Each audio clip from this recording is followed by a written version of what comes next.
بزرگان محترم، آج کی یہ مجلس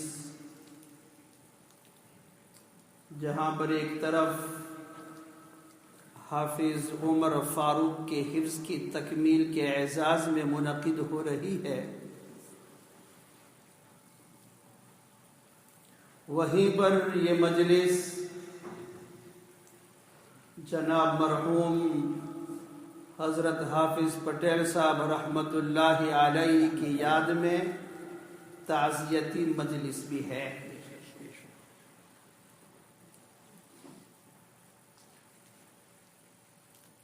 دو دن گزرے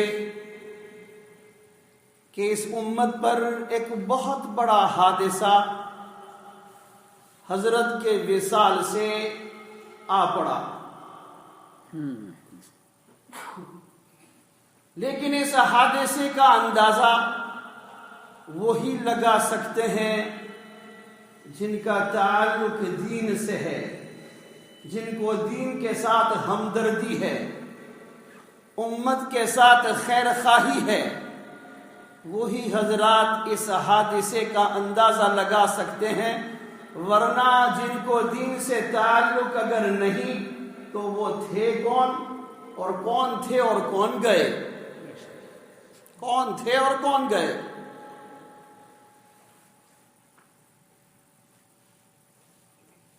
کل پرسوں سے میرے دل و دماغ میں یہ بات مضبوطی سے آ رہی ہے کہ I realize all young people and everyone, young and old, we're all aware of kafir, even celebrities. If their wives are even expecting, and when they're going to conceive a child and when they are going to give birth to the child, we are aware. Whereas with regards to our own spiritual leaders, we are not even aware. Our children are not even aware about them.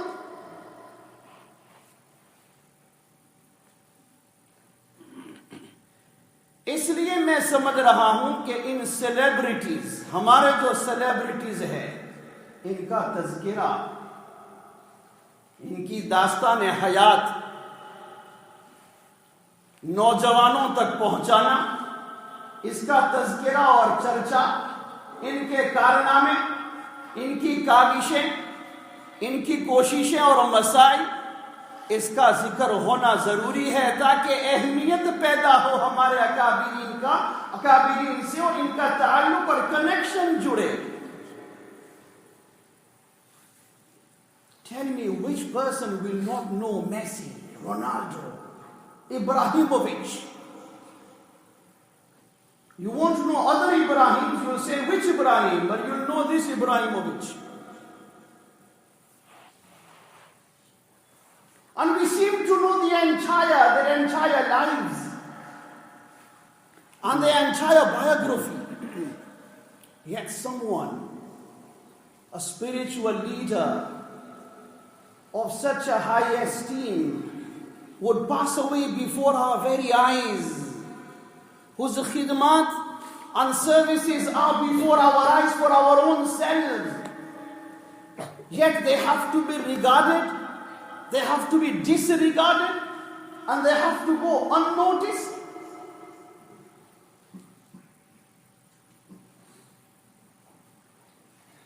چونکہ میں بھی مسجد مدرسے کے کام میں، ٹوٹے پھوٹے کام میں کچھ عرصے سے مصروف عمل ہوں،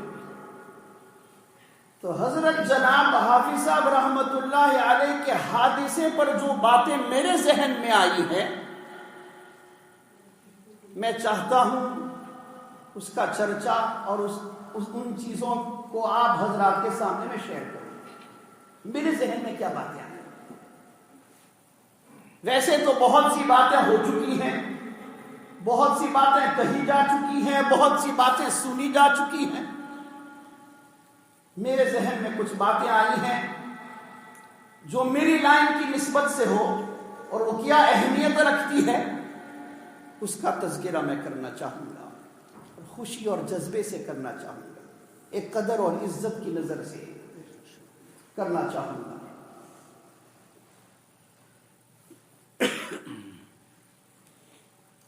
From as long as we came to this country, from whichever direction we came to this country, there was only one purpose: better quality of life, better education, more prosperous lives.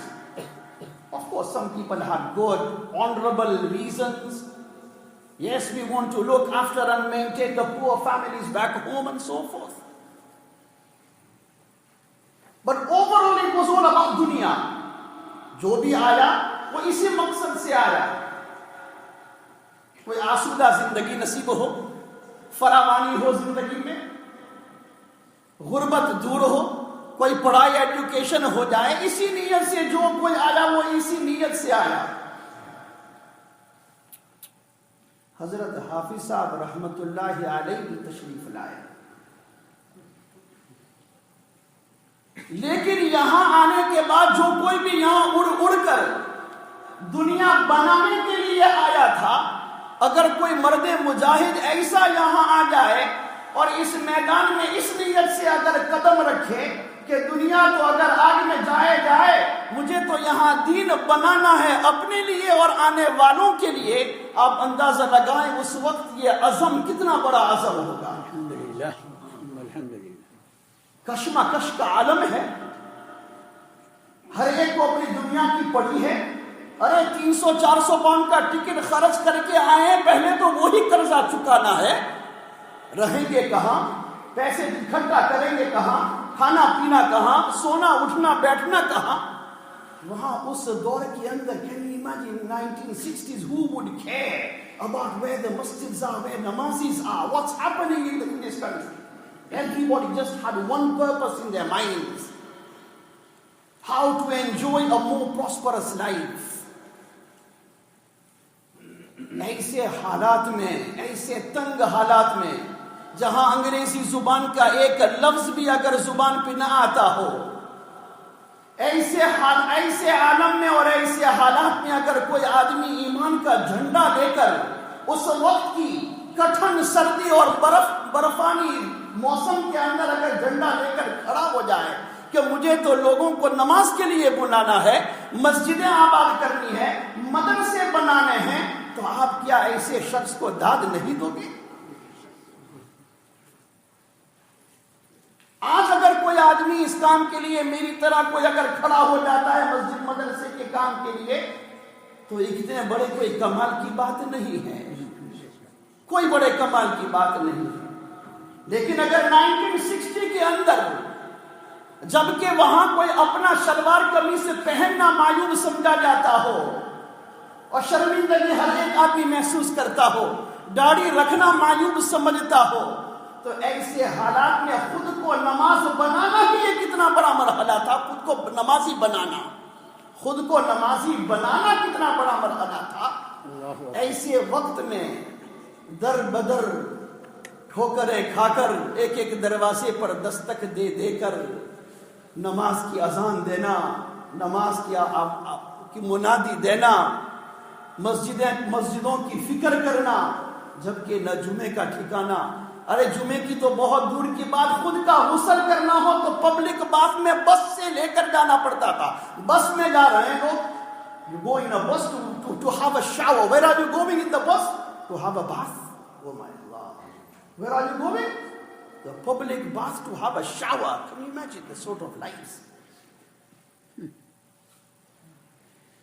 یہ ایک معمولی بات نہیں ہے. اور especially جب میں اس نظر سے دیکھتا ہوں, کہ کوئی تو دین کے کام ایسے ہوتے ہیں جس میں نام ہوتا ہے, جس میں شہرت ہوتی ہے, جس میں نمود ہوتا ہے, جس میں کوئی دنیاوی فائدہ ہوتا ہے, تو آدمی چلو قربانیاں دے بھی دیتا ہے, آدمی اس کام کے لیے کھڑا ہو بھی جاتا ہے. لیکن جو کام کوئی ایسا ہو جس میں عزت تو بہت دور کی بات, بلکہ ہی ذلت ہی کا نشانہ جسے بننا پڑ رہا ہو, تو اندازہ لگائیں کہ اس دین کی خدمت کی کیا قدر و قیمت ہوگی. جہاں پر یہ فکریں کسے جا رہے ہوں کہ اگر نماز پڑھنی تھی تو اتنے دور سے انڈیا پاکستان سے آئے کیوں تھے؟ تم نماز کے لیے بلا رہے ہو حافظ صاحب, نماز یہ پڑھنی تھی تو وہیں رہنا تھا ہمیں. وہاں مسجدیں چھوڑ کر تو یہاں آئے ہیں یونیورسٹیوں میں اور کالجوں میں اور فیکٹری میں، آپ ہمیں پھر مسجدوں میں دھکیل رہے ہو؟ وہاں کے تو دھکے کھا کھا کر آئے ہیں۔ ایسی باتیں ہوتی تھی۔ تو اس وقت کسی کے سامنے دین کی بات کرنا، نمازوں کی دعوت دینا اور بالخصوص جماعت میں نکلنے کا تقاضا پیش کرنا، اللہ اکبر کہ جماعت میں نکلو، جبکہ روٹی بوٹی کا مسئلہ، اٹھنے بیٹھنے کا مسئلہ، ارے کپڑے صفائی اور طہارت کا مسئلہ، باتھ روم اور ٹوائلٹ اور شاور کا مسئلہ، ایسے عالم میں یہ کہا جائے کہ تمہیں جماعت میں نکلنا ہے 3 دن کے لیے، وہ کیا حوصلے ہوں گے، وہ کیا قربانیاں ہوگی، وہ کیسی بے نفسی ہوگی۔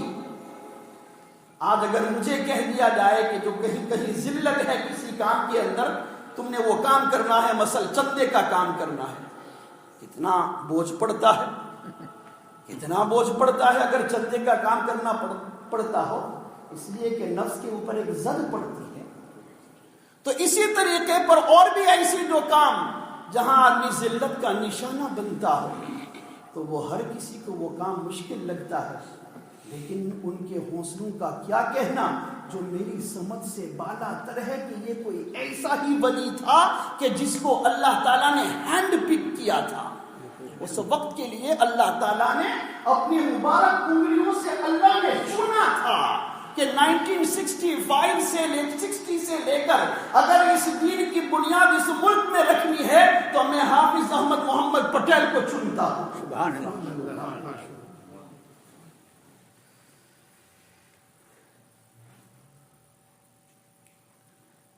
میں اپنی لائن کی نظر سے سوچ رہا ہوں، اپنی لائن کی نظر سے سوچ رہا ہوں۔ دین کے کام اور دین کے شعبے بہت زیادہ ہیں، لیکن شاید ہی کوئی دین کا کام ایسا ہو جس میں کوئی دنیاوی فائدہ نہ ہو۔ میں امامت کراتا ہوں، مدرسہ پڑھاتا ہوں، جی ہاں کوئی دنیاوی فائدہ بھی شامل ہے، تنخواہ پہ ہوں، تنخواہ لیتا ہوں، اور میری طرح بہت سے علماء اسی کام کے اندر ہیں۔ بے شک حلال طور پر، جائز طریقے پر، ضرورت اور مجبوری کے درجے میں کوئی گناہ کی بات نہیں، اس کے بغیر چارہ بھی نہیں، بے شک وہ اپنی جگہ پر، لیکن کچھ نہ کچھ دنیاوی فائدہ بھی ضرور ہے کہ مالی معاوضہ ہے، تنخواہ ہے، یا نام ہے، یا شہرت ہے، عزت ہے۔ تو یہ سب کوئی نہ کوئی دین کے کام کے اندر کوئی نہ کوئی تھوڑا بہت بھی دنیاوی فائدہ ضرور شامل ہے۔ لیکن مجھے بتاؤ اگر کوئی دین کا کام ایسا ہے کہ جس میں دنیاوی فائدہ کوئی نہیں بلکہ لینے کے بجائے دینے پڑ رہے ہوں، سامنے عزت کے بجائے ذلت اٹھانی پڑ رہی ہو، تو وہ اندازہ لگائیں کہ اس دین کی قدر و قیمت کیا ہوگی۔ اور ہم جانتے ہیں یہ دعوت و تبلیغ کا کام، اس میں کوئی تنخواہ کسی کو نہیں ملتی، تنخواہیں دینی پڑتی ہے، خود کا پیسہ، خود کا مال، خود کی قربانی، جی خود کے پیسوں سے سفر کرو، خود کے پیسوں سے وہاں قیام جب تک ہے وہاں اس قیام کا خرچہ خود کے پیسوں سے برداشت کرو، تو یہ تو لینے کے بجائے دینے پڑتے ہیں۔ تو اندازہ لگاؤ کہ اس وقت کے عالم میں وہ کیسی بے نفسی اور بے غرضی کا عالم ہوگا کہ اپنی نوکریاں اور دنیا کو چھوڑ کر پیسے اپنے مشکل سے جمع کیے ہوئے، کئی گھنٹے کام کرنے کے بعد ان جمع کیے ہوئے پیسوں کو دین کے کام میں لگا کر دوسروں کی دینی ضروریت کو پورا کرنا اور فراہم کرنا، اس میں اپنے پیسوں کو ڈالنا، یہ کتنی بڑی قربانی ہے۔ آج میں شاید میں بھی یہ پوچھوں کہ تنخواہ کتنی دو گے، ہفتے کی کتنی تنخواہ دو گے؟ میں 2 گھنٹے پڑھاؤں گا تو مدرسے کی تنخواہ کیا ہوگی؟ وہ کام جو کسی مرد مجاہد نے 50 سال تک، یہ 50 سال بولنا قسم سے کوئی معمولی بات نہیں ہے، 50 سال تک ایسی قربانی کے ساتھ ایسا دین کا کام اٹھا لینا کہ جس میں کوئی دنیاوی فائدہ نہ ہو بلکہ اور بھی زیادہ دینا پڑ رہا ہو، یہ کسی مرد مجاہد اور اللہ تعالیٰ کی طرف سے ایک خصوصی نعمتوں سے کوئی بھرا ہوا انسان ہی یہ کام کر سکتا ہے۔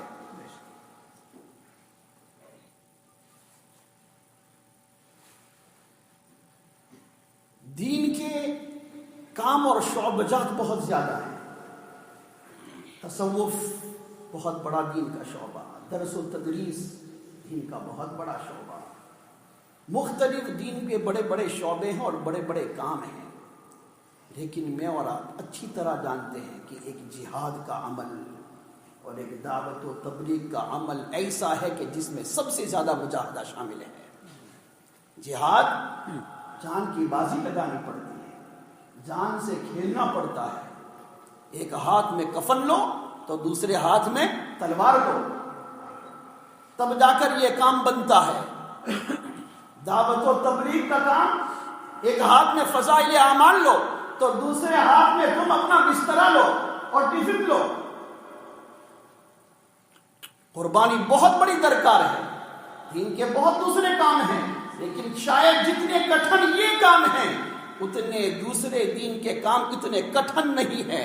کسی آدمی کا 50 سال تک ایسے کٹھن کام کو سنبھال لینا جس میں دشواریاں ہی دشواریاں، جفا کشی ہی جفا کشی، جس میں مجاہدہ ہی مجاہدہ شامل حال ہو، یہ کوئی معمولی بات نہیں، یہ کوئی معمولی بات نہیں.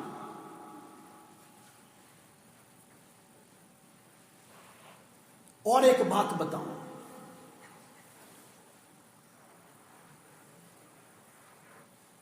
جو بہت بڑی بات ہے. دنیا کے اندر علماء بھی ہیں اور بڑے بڑے علماء ہیں جن کی زبانوں پر حدیثیں ازبر، قرآن ازبر، حدیث اور تفسیر کا علم ازبر. کیا کینچی کی طرح زبان چلتی ہے جب وہ منبر و محراب پہ بیٹھتے ہیں اور قرآن اور حدیث کی روشنی میں جب بات کرتے ہیں.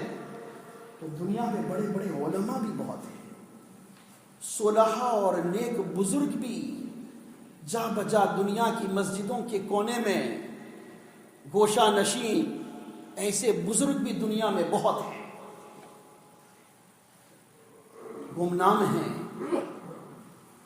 لیکن دنیا کے اندر علماء بھی بہت، صلحاء اور صالحین بھی بہت. لیکن ایک بات ضرور بتاتا ہوں کہ دنیا کے اندر امت کے غمخوار، امت کے ہمدرد، جو اپنے سینے کے اندر اس دھڑکنے والے دل کے اندر امت کے غم کا دھڑکن بھی محسوس کرتے ہوں، ایسے افراد دنیا کے اندر بہت کم ہیں. علم رکھنے والے بہت، تقوی خشیت والے بہت. یہ دو چیزیں الگ ہیں. لیکن ایک تیسرا مرحلہ یہ آتا ہے کہ جہاں ان دونوں کے ساتھ صرف خود کے تقوی اور خشیت کی فکر نہیں، خود کے علم کی فکر نہیں، بلکہ ساتھ ساتھ ایک امتی اور ایک فرد کی خیرخواہی کی فکر، بلکہ اس کا غم اور اس پہ رونا دھونا، یہ تمہیں بہت ہی کم ملے گا. یہ دنیا میں نایاب اگر نہیں تو کامیاب ضرور.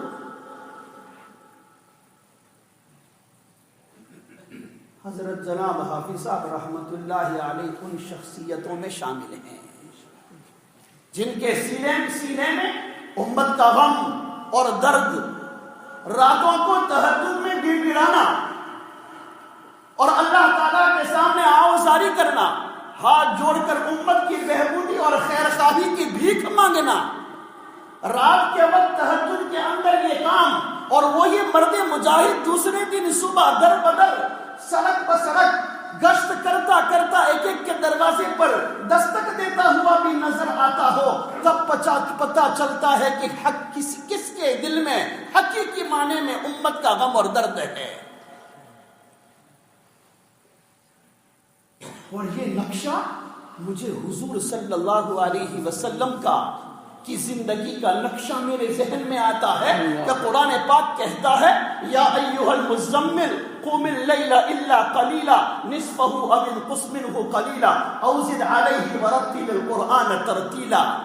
آگے اللہ فرماتے ہیں ان لک فی النہار سبحا طویلا. اے نبی ہم دیکھتے ہیں کہ تو دن کے وقت در بدر گھومتا ہے، گھر گھر تو دستک دیتا ہے، ایک ایک کے پیچھے تو اپنی جان کھپاتا ہے کہ لعلک باخع نفسک الا یکونوا مؤمنین، تو جان دینے کے لیے تیار ہے ایک ایک کے فائدے اور بہبودی کے لیے، اور رات کے وقت تو اس طرح تہجد آدھی آدھی رات پونی رات تو پڑھتا ہے۔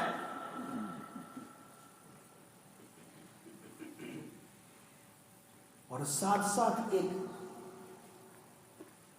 پتے کی بات، اندرونی باریکی کی بات کہوں، اس کام کے بانی اول دعوت و تبلیغ کے جد امجد حضرت مولانا الیاس صاحب رحمت اللہ علیہ، کروڑہ رحمتیں اللہ تعالیٰ ان کی قبر پر نازل فرمائے، ان کی قبر اللہ تعالیٰ نور سے بھرے، پوری امت کی طرف سے اللہ تعالیٰ انہیں جزائے خیر عطا فرمائے۔ آمین۔ جو ایک درد ان کے سینے میں تھا، خدا کی قسم یہ بہت بڑی بات ہے، بہت بڑی بات ہے، جو درد اور فکر اور غم امت کا تھا، یہ صرف اور صرف اسی غم اور برکت کی وجہ سے یہ عمل دنیا کے اندر اتنا قابل قبول ہوا کہ جس کی کوئی انتہا نہیں۔ میں سوچتا ہوں دنیا کے اندر بڑی سیاسی جماعتیں کھڑی ہوتی ہیں، بڑے بڑے پلیٹ فارم سے بڑی بڑی جماعتیں الگ الگ دین کے شعبجات کو سنبھالنے کے لیے کھڑی ہوتی ہیں، اور کیا کیا محنتیں اور کاوشیں ہوتی ہیں، اور کیسے کیسے بڑے بڑے لوگ، پڑھے لکھے لوگ شامل ہوتے ہیں، پھر ان کی کیسی ان کے بڑے ادارے، پھر ان کے کیسے ہیڈ کوارٹرز، پھر ان کی کیسی تنظیمیں، پھر ان کی کیسی گورننگ باڈیز، اور پھر کیسا ان کا مکمل نظام، اور پھر کیسا ان کے کانٹریکٹس کے طریقے وغیرہ۔ یہاں ایک آدمی جس کا بہت بڑا کمال علم نہیں ہے، اس کا بہت بڑا کمال اس لیے کہ اس وقت کے زمانے میں اور بھی بہت بڑے بڑے علماء ہیں، اور بہت بڑے بڑے علماء ہیں، اور بہت بڑے بڑے علماء کی بڑی بڑی خدمات ہیں، اور بڑی بڑی تنظیمیں کھڑی ہیں الگ الگ کاموں کو سنبھالنے کے لیے، لیکن گاؤں کا ایک آدمی جو رات کو بے چین رہتا ہے اور تڑپتا ہے، اور بستر پر کبھی اس کروٹ تو کبھی اس کروٹ، اور اسی امت کے غم اور فکر کے اندر ہر وقت وہ کھویا رہتا ہے، اس درد اور غم کی برکت یہ کہ اتنے سالوں کے بعد اللہ تعالیٰ نے ایک کام پوری دنیا کے اندر اتنی سے مقبولیت عطا فرمائی۔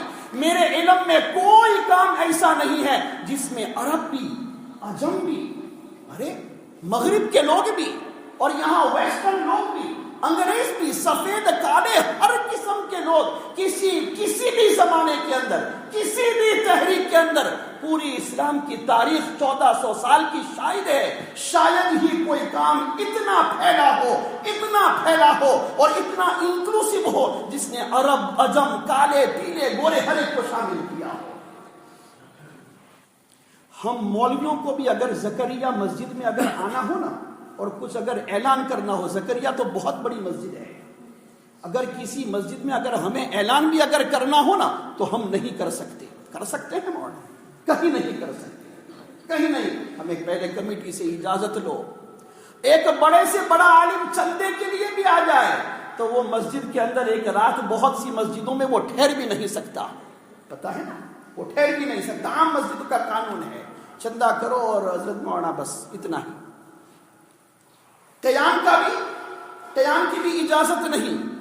ارے یہ کون سا کام، یہ کون سی قبولیت، یہ کون سی مقبولیت کہ دنیا کے ایک ایک مسجد میں ان پڑھ سے ان پڑھ آدمی جس نے ابھی اس کام کے اندر پہلا ہی قدم رکھا ہے، ابھی تو طفل مکتب ہے، اور وہ کھڑے ہو کر کہتا ہے "We respected brothers after the remaining salat there will be an important bayan on iman and yaqeen, please all brothers stay behind"۔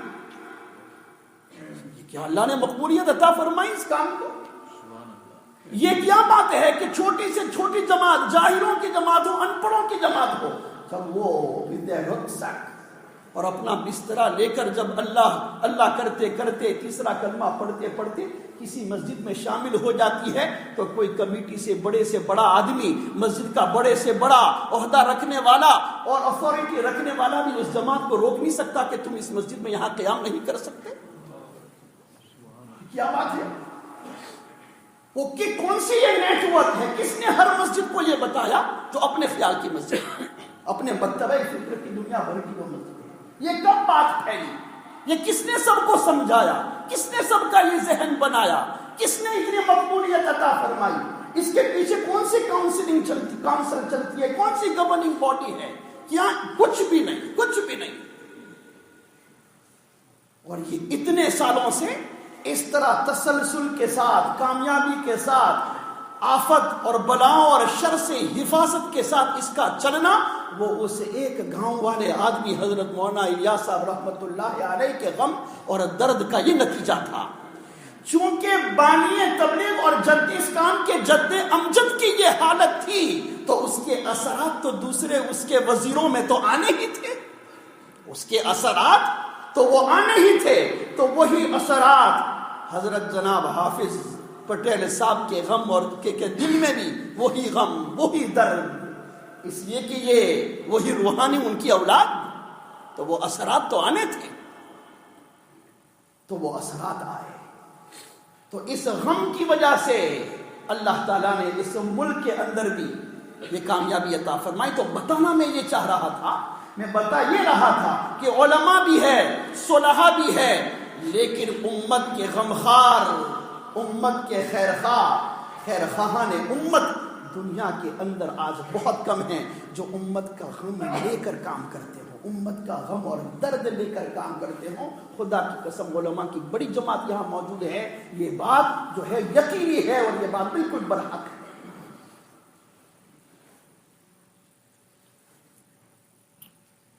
جی ہاں، لوگ کہتے ہیں حافظ صاحب رحمت اللہ علیہ حافظ صاحب تھے، عالم تو نہیں تھے، عالم تو نہیں تھے. بے شک باقاعدگی کے ساتھ کسی بڑے مدرسے کے وہ سند یافتہ نہیں تھے، لیکن اس میں کیا شک ہے کہ انہوں نے اپنی زندگی کے اندر وہ فرائض انجام دیے جو ایک بڑے سے بڑا عالم بھی نہیں دے سکتا.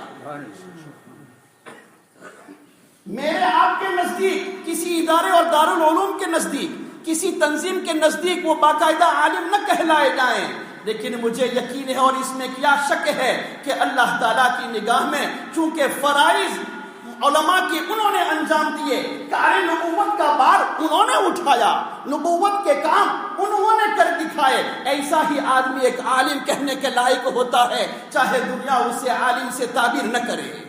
سبحان اللہ.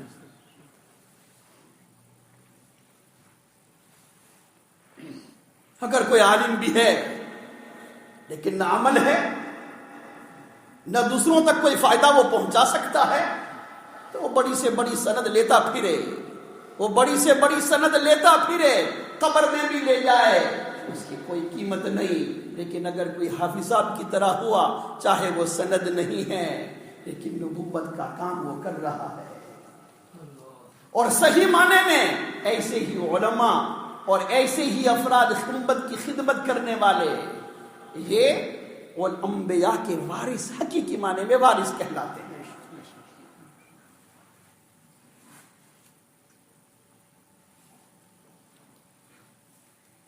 اسی طریقے پر مجھے بڑی حیرت ہے کہ 92 سال کی عمر ایک بہت بڑی عمر اور طویل عمر کہلائی جاتی ہے.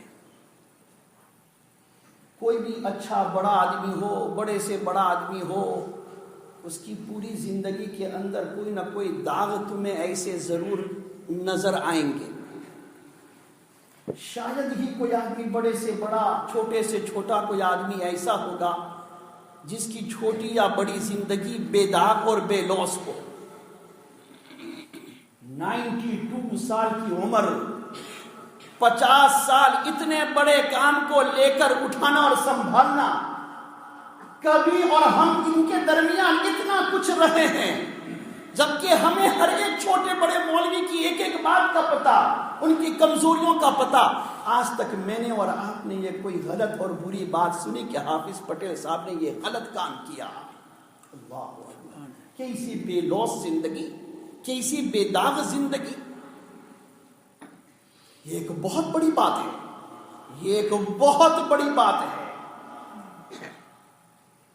تو جبکہ عمر بھی اتنی لمبی ہو اور کوئی آدمی اس مقام پہ بھی فائز ہو، تو چھوٹا موٹا مقام لے کر کوئی آدمی زندگی خلوت کی زندگی گزارتا ہو، ہائی پروفائل زندگی نہ ہو، تو اگر وہ کوئی کسی وقت اس کی زندگی اگر بے داغ بھی رہ جاتی ہے تو کوئی بڑے کمال کی بات نہیں.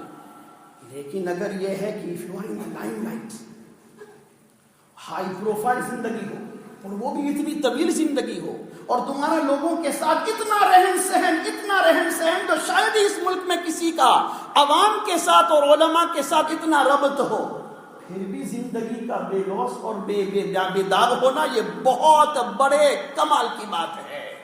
کوئی چھوٹا سمجھ اس بات کو چھوٹی سمجھے نہ سمجھے.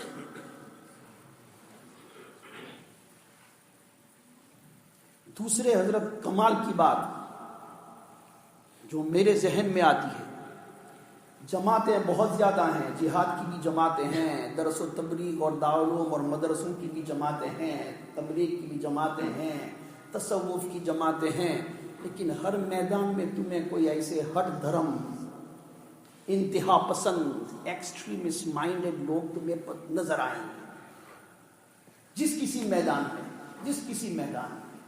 حضرت کا یہ کمال ہے، اتنا لمبا عرصہ اس کام کی عمارت کے ساتھ ساتھ ہے کسی جماعت کے ساتھ کوئی ٹکراؤ یا ہٹ دھرمی کے اندر یا انتہا پسندی میں کوئی بات ایسی کہی ہو، کسی جماعت کے ساتھ ایسا ٹکراؤ ہو. عام طور پر انسان کمزور ہے.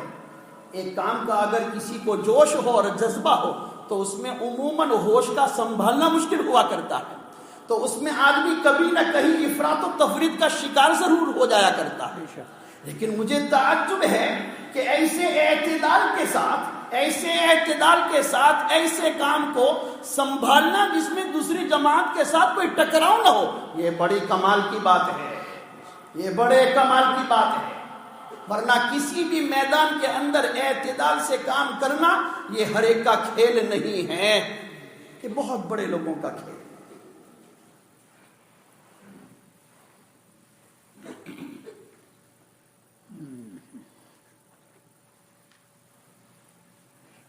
یہ سب باتیں میرے ذہن میں تھی اور ہیں، اور مجھے بڑا تعجب ہے. اگرچہ میں بالفعل حضرت رحمت اللہ علیہ سے اتنا کوئی استفادہ نہ کر سکا بالفعل. ہاں کبھی کبھی نوجوانوں کو لے کر سال میں 2-3 مرتبہ 2-3 دن کے لیے نکل بھی جاتے ہیں. حضرت کو ہمیشہ سے احترام کی نظر سے دیکھا. روزمرہ کام میں بالفعل چاہے شرکت نہ کی ہو، لیکن ہمیشہ اس کام کو کام کرنے والوں کو داد ضرور دی.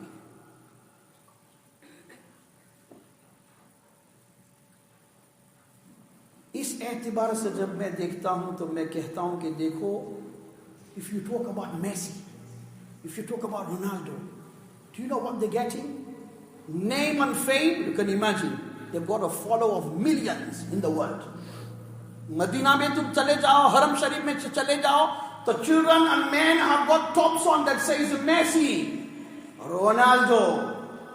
That's how much name and fame these boys and these men are having.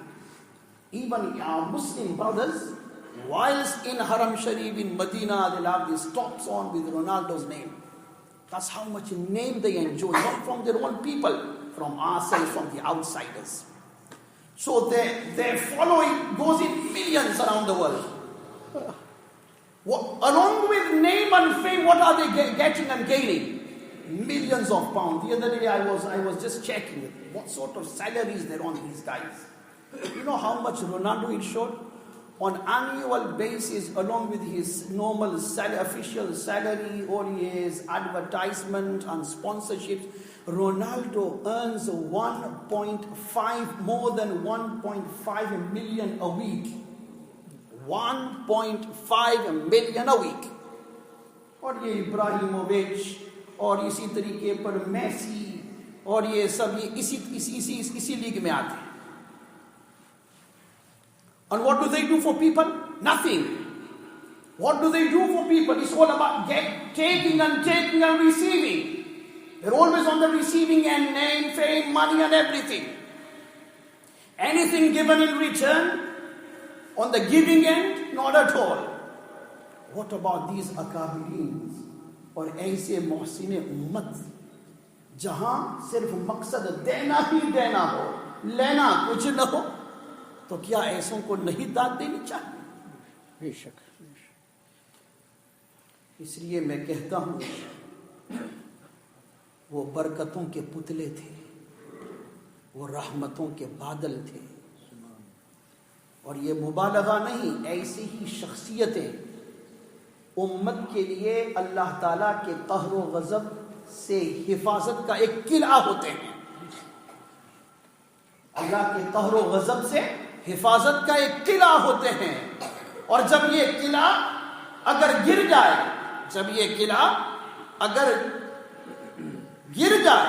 تو بے شک وہ امت کے لیے ایک بہت بڑا حادثہ ہے۔ ایک حفاظت کا ایک ایکسٹرا قلعہ جو تھا، ایک قلعہ تھا، وہ کم ہو گیا۔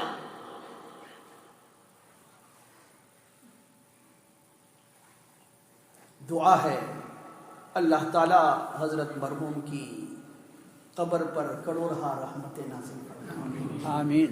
دوسری بات یہ ہے، اللہ اکبر، پوری زندگی شب جمعہ ہے، مشورے کا دن ہے، 50 سال تک شب جمعہ،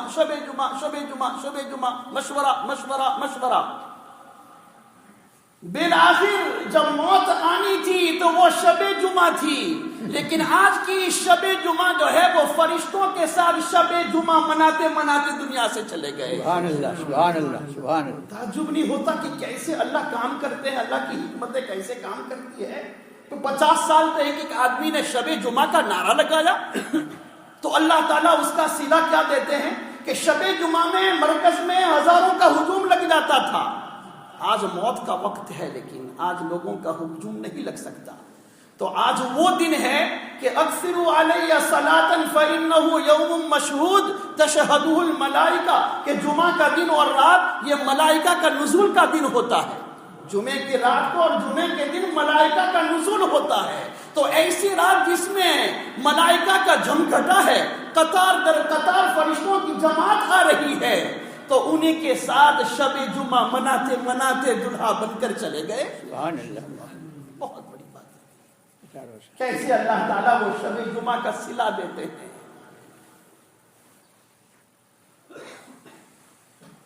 اللہ تعالیٰ پوری امت کی طرف سے، بالخصوص اس ملک کے تمام مسلمانوں کی طرف سے اللہ تعالیٰ انہیں بہترین جزائے خیر عطا فرمائے۔ اور سب سے بڑی فکر یہ ہے کہ اللہ تعالیٰ ان جیسا یا نعم البدل اس امت کو اللہ تعالیٰ عطا فرمائے۔ آمین آمین۔ لیکن میں آپ کو بتاؤں، ایسے حافظ پٹیل صاحب بار بار امت میں نہیں پیدا ہوتے۔ یہ لاکھوں میں کوئی ایک ہیرا ایسا ہو، لاکھوں پتھروں میں کوئی ایک ہیرا مل جاتا ہے۔ یہ بار بار ایسے پیدا نہیں ہوتے، اس کے لیے زمانے کو بڑا وقت، بڑا انتظار کرنا پڑتا ہے، تب جا کر کوئی ایک اس طرح حافظ پٹیل کھڑا ہوتا ہے۔ لیکن پھر جب وہ کھڑا ہوتا ہے تو چاہے پھر وہ حضرت مولانا اشرف علی تھانوی کے نام سے کھڑا ہو یا حضرت مولانا الیاس صاحب رحمۃ اللہ علیہ کے نام سے کھڑا ہو، پھر جب وہ کوئی کھڑا ہوتا ہے تو اللہ تعالیٰ اس کی برکت سے اللہ تعالیٰ دین کی تجدید فرماتے ہیں اور وہ مجدد دین کا لقب پاتا ہے۔ تو اللہ تعالیٰ اس امت کو ان کا نعم البدل عطا فرمائے۔ یہ تو کوئی تعزیتی کلمات جو میں تبرک کے طور پر، ورنہ ان بزرگوں کی باتوں کا کوئی حق ادا، ان کی قربانیوں کا اور ان کی قربانیوں کو سہارنے کا کوئی حق نہیں ادا کر سکتا۔ یہ جائے کہ میں ادنا سا کوئی ادا کر سکوں اور کوئی کہہ سکوں، لیکن جو کچھ بھی کہا گیا ہے یہ ایک دل کی گہرائیوں سے، یہ چند کلمات، اور 2 دن سے مسلسل یہی باتیں ذہن میں، ان کلمات کو اللہ تعالی حضرت کے حق میں، ہمارے حق میں قبول فرمائے، اور ان کلمات کو ہماری نجات کا اور حضرت کی سفارش اور شفاعت کا ذریعہ اللہ تعالی بنائے۔